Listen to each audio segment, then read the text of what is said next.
ఏం ముచ్చటెట్లున్నా ఎవల రాజకీయం ఏం నడిచినా దేశమన్నా జవాన్లన్నా దేశమంతా ఒకటైతమబ్బా. కాశ్మీర్లా మన టూరిస్టులను గాల్చి చంపితే మన ఆర్మీ పాకిస్తాన్లో ఉగ్రవాదుల అడ్డాలను లేపేసింది. అది జీర్ణంగాని పాకిస్తానోడు మన మీదకి అటాక్ చేయబోతే మనోళ్ళు గెదిమి కొట్టిరనుకోరాదుర్రి. ఇండియన్ ఆర్మీ పవర్ ఏందో దునియాకు చూపించినందుకే దేశమంతా జవాన్లకు జేజేలు వల్కే తీరొక్క కార్యాలు చేస్తున్నాయి. అండ్లా గిదోటి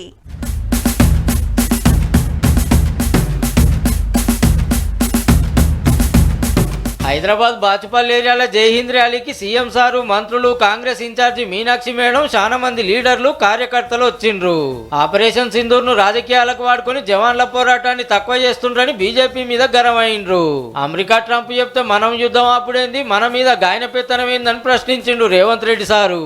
మేము నరేంద్ర మోడీ గారికి వీర తిలకం దిద్ది యుద్ధం చేయాలి అంటే నేను యుద్ధం విరమించుకున్నా అని చెప్పి ఈ రోజు మోడీ గారు ట్రంప్ బెదిరిస్తే యుద్ధాన్ని ఆపేసి, యుద్ధం అంటే వెన్నెముక ఉండాలి, యుద్ధం అంటే యుద్ధ తంత్రం ఉండాలి, యుద్ధ నీతి ఉండాలి, గుండెల్లో ధైర్యం ఉండాలి. యుద్ధం వద్దనుకుంటే అన్ని పార్టీలను పిలిచి మాట్లాడేది ఉండే, అందరి సలహాలు తీసుకునేది ఉండే అని పాత ముచ్చట యాద్ చేసిండు. భారత్ వైపు ఎవడు కన్నెత్తి చూసినా వాళ్ళ గుట్లు వీకుతాం, గోటీలు ఆడుకుంటామని చెప్పి ఇందిరమ్మ ఆనాడు నిరూపించి కావాల్సిన వాళ్ళకి కాంట్రాక్ట్ ఇచ్చి 1000 కోట్లతో రఫేల్ యుద్ధ విమానాలు కొన్నారు. వాటి పంతనం ఎట్లున్నదో చెప్పాలని డిమాండ్ చేసిండు. మోడీ రద్దయిపోయిన 1000 రూపాయల నోటు లాంటోడు ఈ రోజు రాహుల్ గాంధీ గారి నాయకత్వం ఈ దేశానికి అవసరం ఉన్నది.